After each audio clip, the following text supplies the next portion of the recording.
تحریک انصاف کے رہنما بیرسٹر گوہر نے کہا ہے کہ ہم میدان چھوڑ کر نہیں جائیں گے، آج IMF کو خط لکھیں گے۔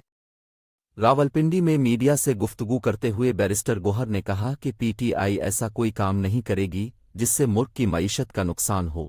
تحریک انصاف کا کوئی قدم جمہوریت کے خلاف نہیں ہوگا۔ بیرسٹر گوہر نے کہا تھا شفاف الیکشن نہیں کرائیں گے تو معیشت کو نقصان ہوگا، یہ خود جمہوریت کو ڈی ریل کرنے کی کوشش کر رہے ہیں۔ انہوں نے کہا کہ نگراں حکومت صاف شفاف انتخابات کروانے میں ناکام رہی، الیکشن کمیشن فارم 45 کے تحت نتائج جاری کرنے میں ناکام رہا۔ بانی PTI نے کہا ہے کہ IMF کو خط لکھ دیا ہے، آج خط چلا گیا ہوگا۔ PTI رہنما نے کہا کہ مطالبہ کیا تھا لیاقت علی چٹھا اور ان کی فیملی کو تحفظ فراہم کیا جائے۔ کل سابق کمشنر کا بیان جاری ہوا، عوام اب حقیقت جان چکے ہیں۔ بیرسٹر گوہر نے کہا کہ جو فارم 47 جاری ہوئے وہ جعلی ہیں، ہم پارلیمان کا حصہ بنیں گے، ہر حال میں پاکستان میں قانون کی بالادستی اور رول آف لا چاہتے۔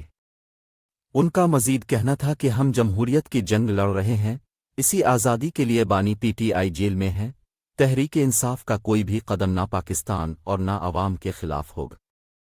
بانی PTI IMF کو خط لکھیں گے، ابھی لکھا نہیں ہے۔ علاوہ ازیں PTI رہنما بیرسٹر علی ظفر نے جیو نیوز سے گفتگو کرتے ہوئے کہا کہ بانی PTI IMF کو خط لکھیں گے، ابھی لکھا نہیں ہے۔ بیرسٹر علی ظفر نے کہا کہ بانی PTI نے کہا ہے IMF کا پروگرام جاری رہنا چاہیے۔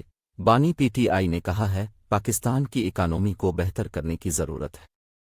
انہوں نے کہا کہ بانی PTI نے کہا ہے پاکستان میں معاشی اور سیاسی استحکام کی ضرورت ہے۔